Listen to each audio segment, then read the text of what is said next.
નવી દુનિયા સાથે મળી સો રચીએ નવી દુનિયા સાથે મળી સો જીતીએ દુનિયા બીજળ બંધ કરવા દો રોજ થોડું એને વધુ આપી જશો કદને કઠિન મનના વિચાર હકીકત બન્યા સિદ્ધિ ફળથી આનંદ મળશે કોશિશ કરી વધો લક્ષ્ય બુલંદ કરો.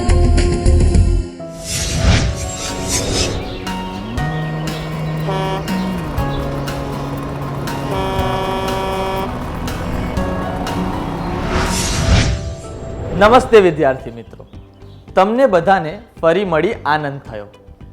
આ પહેલાના સત્રમાં આપણે શીખ્યા સહનશીલતાના સામાન્ય સ્તરથી વધુ મુશ્કેલ પરિસ્થિતિઓ દ્વારા ઉત્પન્ન થતા માનસિક અથવા તો ભાવાત્મક ખેંચાણને તણાવ અથવા તો માનસિક તણાવ કહેવામાં આવે છે. જ્યારે આપણે જવાબદારીપૂર્વક કોઈ લક્ષ્ય સિદ્ધ કરવા માટે પ્રોત્સાહન અને ઉત્સાહિત હોઈએ ત્યારે સકારાત્મક તણાવ ઉત્પન્ન થાય છે. જ્યારે આપણે પરિસ્થિતિનો સામનો કરી શકતા નથી ત્યારે નકારાત્મક તણાવ ઉત્પન્ન થાય છે. નિષ્ફળતાનો ડર, લાંબી બીમારી, ગંભીર ઈજા, તણાવયુક્ત સંબંધ, ઘરની આર્થિક સમસ્યાઓ, નજીકની વ્યક્તિનું મૃત્યુ, બદલાયેલું વાતાવરણ વગેરે તણાવના કારણો છે. તણાવના લક્ષણો આપણા વિચાર, શબ્દ અને ક્રિયાઓ દ્વારા વ્યક્ત થાય છે. તણાવપૂર્ણ પરિસ્થિતિઓનો સામનો કરતી વખતે લોકો ઘણા પ્રકારે વર્તે છે. કેટલાક લોકો ચીડિયા બની જાય છે અને સરળતાથી અસ્વસ્થ બની જાય છે. કેટલાક લોકોનું સૂવાનું અને ખાવાનું અવ્યવસ્થિત થઈ જાય છે, જે વિવિધ રૂપે જોઈ શકાય છે. કેટલાક લોકો અસંબંધિત ડર અને ચિંતા અનુભવે છે. કેટલાક લોકો એકાંતમાં રહેવા લાગે છે, તો કેટલાક લોકો આક્રમક બની જાય છે અને કેટલાક લોકો આત્મઘાતી બની જાય છે.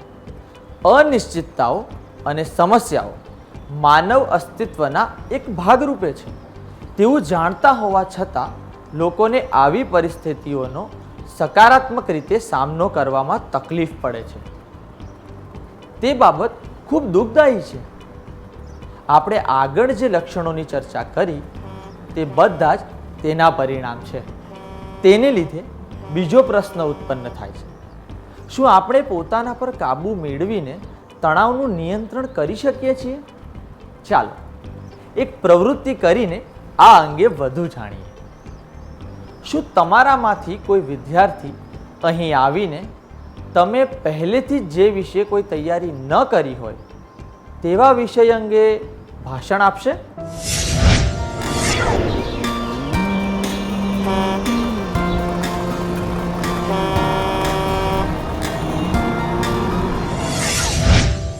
ખૂબ સારો પ્રયત્ન કર્યો, આભાર. જ્યારે આપણને અચાનક કોઈ પણ જાતની તૈયારી કર્યા વિના કોઈ વિષય અંગે ભાષણ આપવાનું કહેવામાં આવે ત્યારે આપણને તણાવનો અનુભવ થાય છે. કારણ કે આપણને આપણે મૂર્ખ તો નહીં લાગીએ ને એવો ડર લાગે છે. ભૂલ ન થાય તેની ચિંતા થવાને કારણે નકારાત્મક તણાવ ઉત્પન્ન થાય છે. પરંતુ જો આપણે તેને એક પડકાર રૂપે સ્વીકારી લઈએ અને આ તકનો સારો ઉપયોગ કરી તેનો ઉકેલ મેળવીએ તો નકારાત્મક તણાવ ઓછો થઈ જશે. આપણી અપેક્ષાઓ વ્યવહારિક હોવી જોઈએ. નકારાત્મક તણાવો દૂર કરવા માટે આપણી અપેક્ષાઓ વ્યવહારિક હોવી જોઈએ. હું ફરીથી કહું છું, નકારાત્મક તણાવ દૂર કરવા માટે આપણી અપેક્ષાઓ વ્યવહારિક હોવી જોઈએ.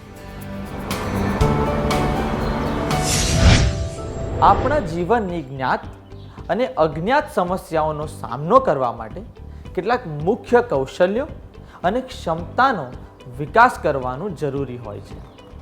સમસ્યાઓનો ઉકેલ મેળવવાનું કૌશલ્ય, સમયનું આયોજન કરવાનું કૌશલ્ય, સારા આંતરવ્યક્તિગત અને વાતચીતના કૌશલ્યો વગેરે તણાવ દૂર કરવા માટે જરૂરી હોય છે.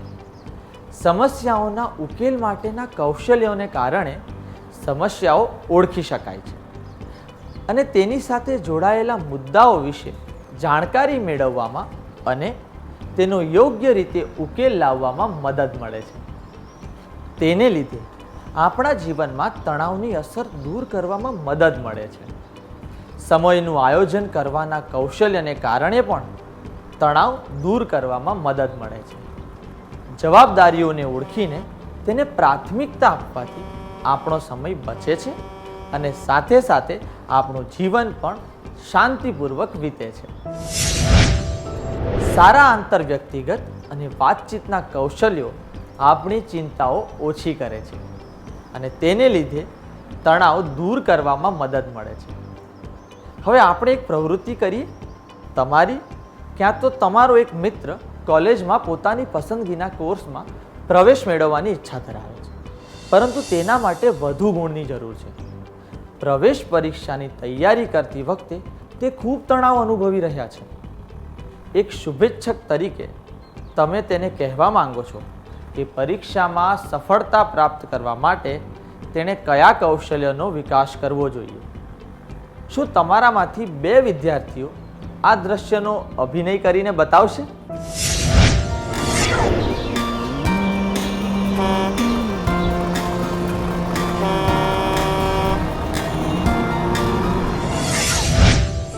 આભાર, ખૂબ સારો અભિનય કર્યો. આ પરથી આપણે શું શીખ્યા? આપણને કેટલાક સકારાત્મક કૌશલ્યોના વિકાસમાં મદદરૂપ થાય છે. નકારાત્મક તણાવ દૂર કરવા માટે આપણી અપેક્ષાઓ વ્યવહારિક હોવી જોઈએ. આપણે સકારાત્મક કૌશલ્યોનો વિકાસ કરવો જોઈએ. હવે આપણે વધુ એક પ્રવૃત્તિ કરીએ. તહેવારના દિવસે, પિકનિક જવાને દિવસે અથવા તો કોઈ દૂરના સ્થળે જવા માટે તમે ક્યારે વહેલા ઉઠ્યા છો? ત્યારે તમે કેટલા ઉત્સાહમાં હતા? શું તમે આ વિશે બધાને કહેશો?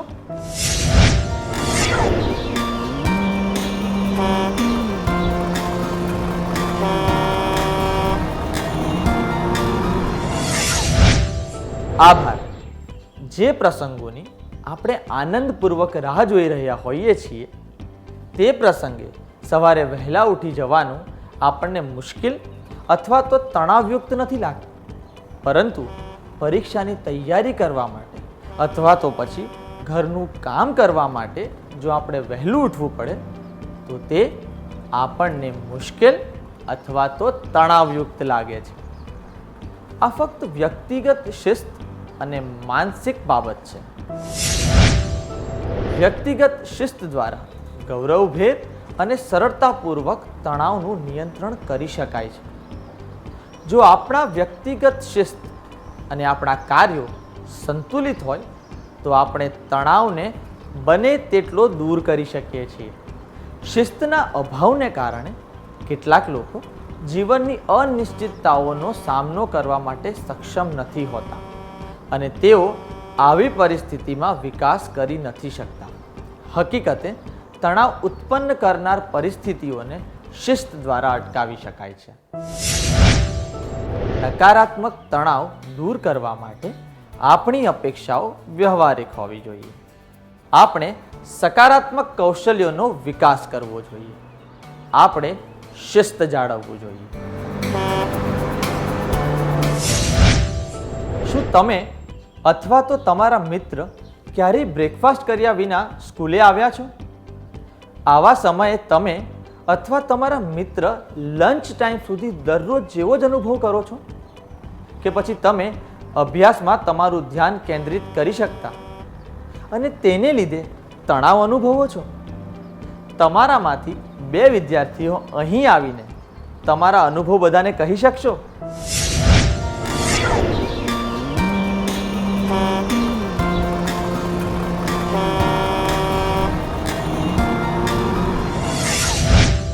આભાર.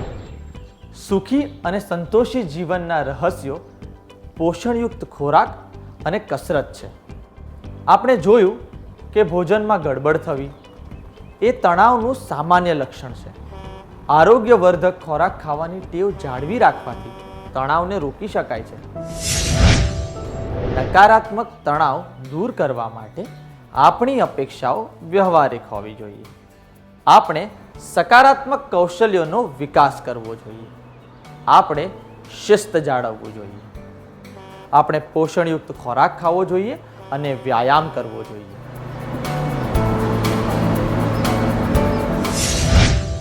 હવે વધુ એક પ્રવૃત્તિ કરીએ. તમને કોઈ શોખ છે? જ્યારે તમે તમારા શોખ પૂરા કરો છો ત્યારે તમને કેવો અનુભવ થાય છે? શું તમે તમારા આ અનુભવ વિશે બધાને કહેશો?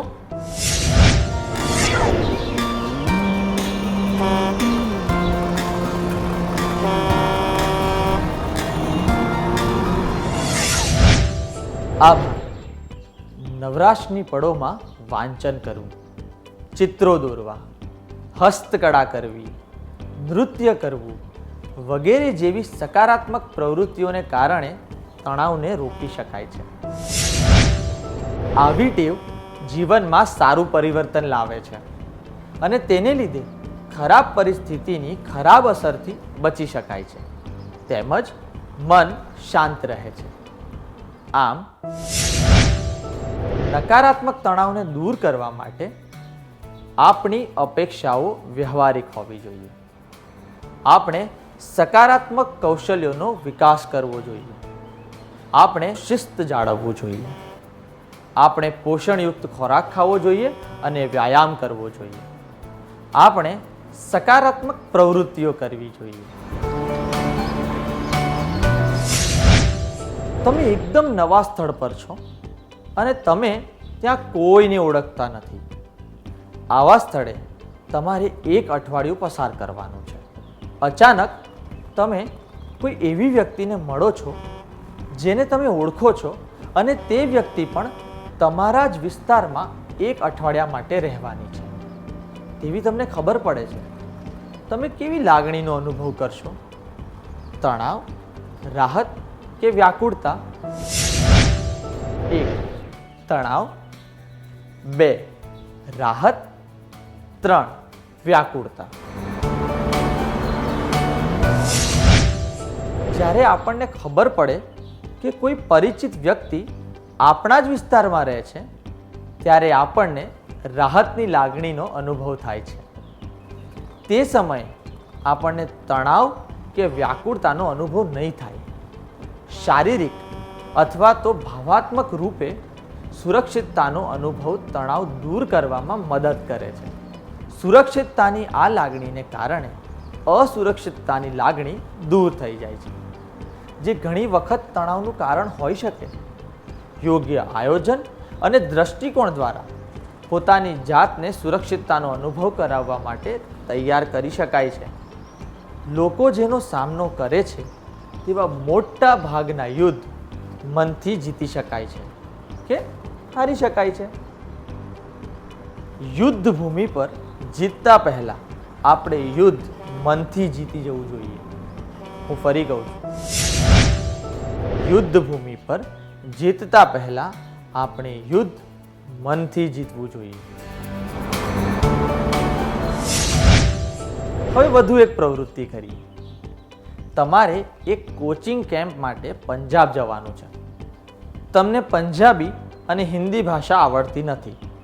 તમે આ કેમ્પ માટે પોતાની જાતને કેવી રીતે તૈયાર કરશો?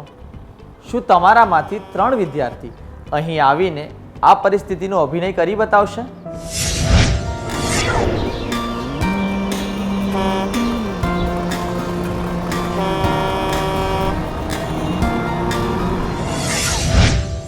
આભાર. તો આપણે કહી શકીએ કે નકારાત્મક તણાવને દૂર કરવા માટે આપણી અપેક્ષાઓ વ્યવહારિક હોવી જોઈએ.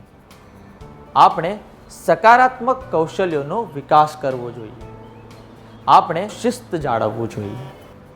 આપણે પોષણયુક્ત ખોરાક ખાવો જોઈએ અને વ્યાયામ કરવો જોઈએ. આપણે સકારાત્મક પ્રવૃત્તિઓ કરવી જોઈએ. આપણે શારીરિક અને ભાવનાત્મક રૂપે સુરક્ષિતતાનો અનુભવ કરવો જોઈએ. હવે અત્યાર સુધી આપણે જે શીખ્યા તે વિશે ટૂંકમાં જોઈ લઈએ.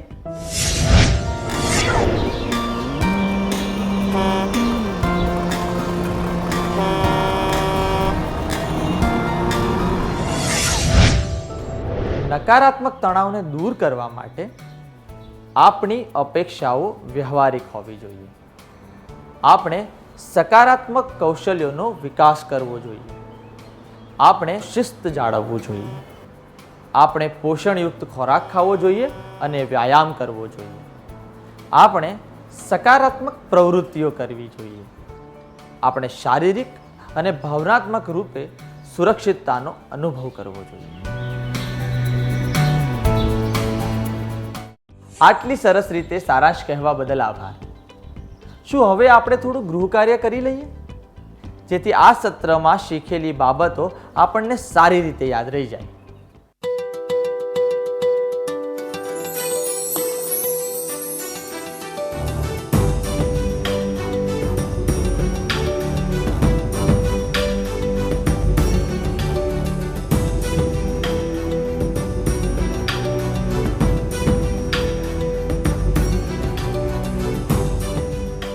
પ્રશ્ન 1. કાદિર પોતાની બહેનને આવતા અઠવાડિયે જે પ્રોજેક્ટ જમા કરાવવાનો હતો તેમાં મદદ કરવાનો હતો. આવતા અઠવાડિયે કાદિરે સ્કૂલ એસેમ્બલીમાં પોતાના મિત્રો સાથે એક સમૂહ ગાન પણ રજૂ કરવાનું છે અને તે માટે પણ તેણે પ્રેક્ટિસ કરવાની જરૂરી છે. આજે તેના ગણિતના શિક્ષકે થોડા દિવસો પછી યોજાનાર મેથ્સ ક્વિઝમાં પણ તેનું નામ નોંધાવ્યું. હવે કાદિર તણાવ અનુભવવા લાગ્યો.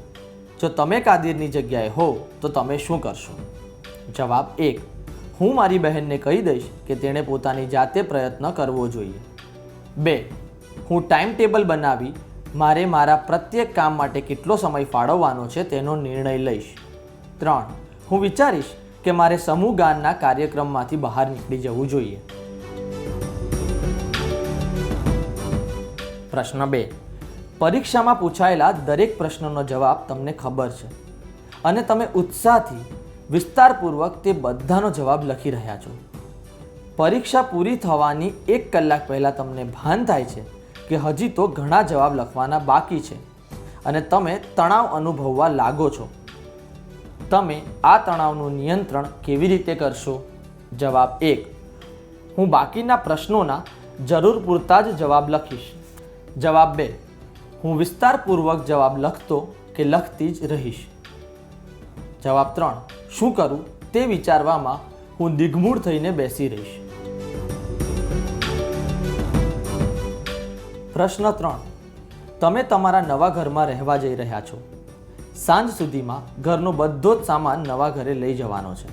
તમારા અને તમારા ભાઈના સ્ટડી રૂમની બધી જ વસ્તુઓ નવા ઘરે પહોંચાડવાની જવાબદારી તમને સોંપવામાં આવી છે. ઉતાવળમાં કામ કરવાથી તણાવ ઉત્પન્ન થાય છે. તમે આ પરિસ્થિતિ પર કેવી રીતે નિયંત્રણ મેળવશો? જવાબ 1. હું કહીશ, હું હવે જરા પણ હલી શકું તેમ નથી. 2. હું થોડા સરળ કામની જવાબદારી મારા ભાઈને સોંપીશ, જેને લીધે હું મોટા કામ પર ધ્યાન કેન્દ્રિત કરી શકું. જવાબ 3. હું મારું માથું 2 હાથની વચ્ચે છુપાવીને બેસી જઈશ.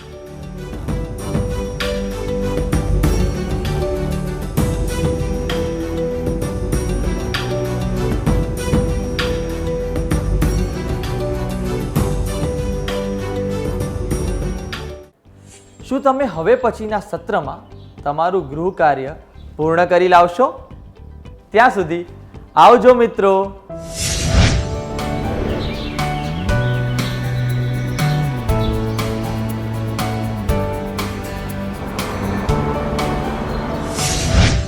તમારા બધાનું ફરી એકવાર સ્વાગત છે.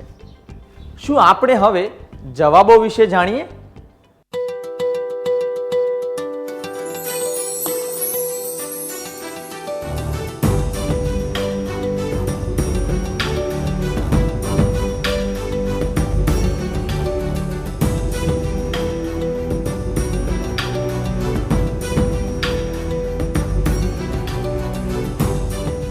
પ્રશ્ન 1. કાદિર પોતાની બહેનને આવતા અઠવાડિયે જે પ્રોજેક્ટ જમા કરાવવાનો હતો તેમાં મદદ કરવાનો હતો. આવતા અઠવાડિયે કાદિરે સ્કૂલ એસેમ્બલીમાં પોતાના મિત્રો સાથે એક સમૂહ ગાન પણ રજૂ કરવાનું છે અને તે માટે પણ તેણે પ્રેક્ટિસ કરવાની જરૂરી છે. આજે તેના ગણિતના શિક્ષકે થોડા દિવસો પછી યોજાનાર મેથ્સ ક્વિઝમાં પણ તેનું નામ નોંધાવ્યું.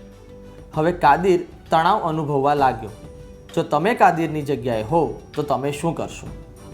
માટે જવાબ: હું મારી બહેનને કહી દઈશ કે એણે પોતાની જાતે પ્રયત્ન કરવો જોઈએ યોગ્ય નથી, કારણ કે તેને લીધે સ્પષ્ટ થાય છે કે તમે સમયનું આયોજન કરવાનો પ્રયત્ન કરી રહ્યા નથી. જવાબ: હું વિચારીશ કે મારે સમૂહ ગાનના કાર્યક્રમમાંથી બહાર નીકળી જવું જોઈએ, પણ અયોગ્ય છે. તેના પરથી સ્પષ્ટ થાય છે કે તમે પડકારોનો સ્વીકાર કરવા તેમજ જરૂર પ્રમાણે કામ કરવા માટે તૈયાર નથી તથા શરૂઆતથી હાર માની લો છો. પરંતુ હું ટાઈમ ટેબલ બનાવી મારે મારા પ્રત્યેક કામ માટે કેટલો સમય ફાળવવાનો છે તેનો નિર્ણય લઈશ યોગ્ય છે, કારણ કે તેને લીધે તમે સકારાત્મક કૌશલ્યોનો ઉપયોગથી તણાવયુક્ત પરિસ્થિતિઓ પર નિયંત્રણ મેળવવા માટે તૈયાર છો એવું સ્પષ્ટ થાય છે. તમારો જવાબ કયો છે?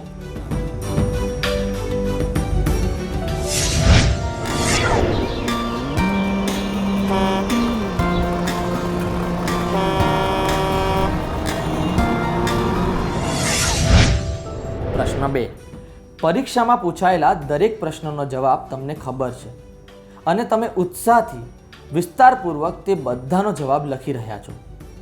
પરીક્ષા પૂરી થવાની 1 કલાક પહેલાં તમને ભાન થાય છે કે હજી તો ઘણા જવાબ લખવાના બાકી છે અને તમે તણાવ અનુભવવા લાગો છો.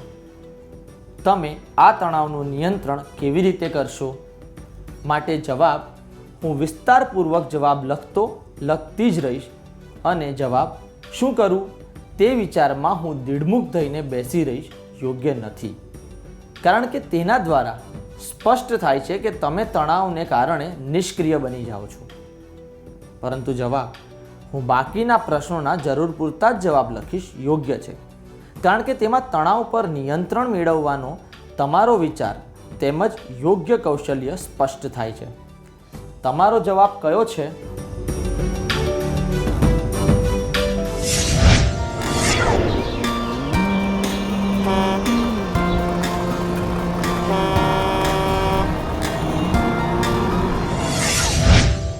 પ્રશ્ન 3. તમે તમારા નવા ઘરમાં રહેવા જઈ રહ્યા છો. સાંજ સુધીમાં ઘરનો બધો જ સામાન નવા ઘરે લઈ જવાનો છે. તમારા અને તમારા ભાઈના સ્ટડી રૂમની બધી જ વસ્તુઓ નવા ઘરે પહોંચાડવાની જવાબદારી તમને સોંપવામાં આવી છે. ઉતાવળમાં કામ કરવાથી તણાવ ઉત્પન્ન થાય છે. તમે આ પરિસ્થિતિ પર કેવી રીતે નિયંત્રણ મેળવશો? માટે જવાબ: હું કહીશ, હું હવે જરા પણ હલી શકું તેમ નથી અયોગ્ય છે, કારણ કે આ જવાબ પરથી સ્પષ્ટ થાય છે કે તણાવ પર નિયંત્રણ ન કરી શકવાને કારણે તમને ગુસ્સો આવે છે. જવાબ: હું મારું માથું 2 હાથની વચ્ચે છુપાવીને બેસી જઈશ, પણ યોગ્ય નથી, કારણ કે આવું કરવાથી પરિસ્થિતિમાં પરિવર્તન નહીં આવે.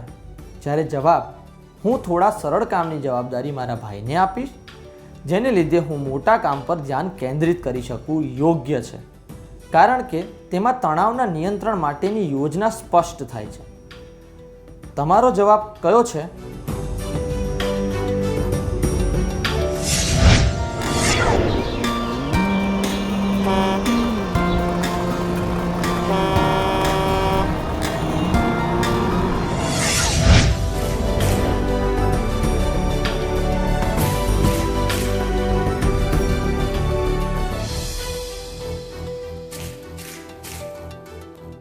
જે વિદ્યાર્થીઓએ બધા જ જવાબ સાચા આપ્યા તેઓને અભિનંદન. શું આપણે હવે પછીનું સત્ર શરૂ કરીએ?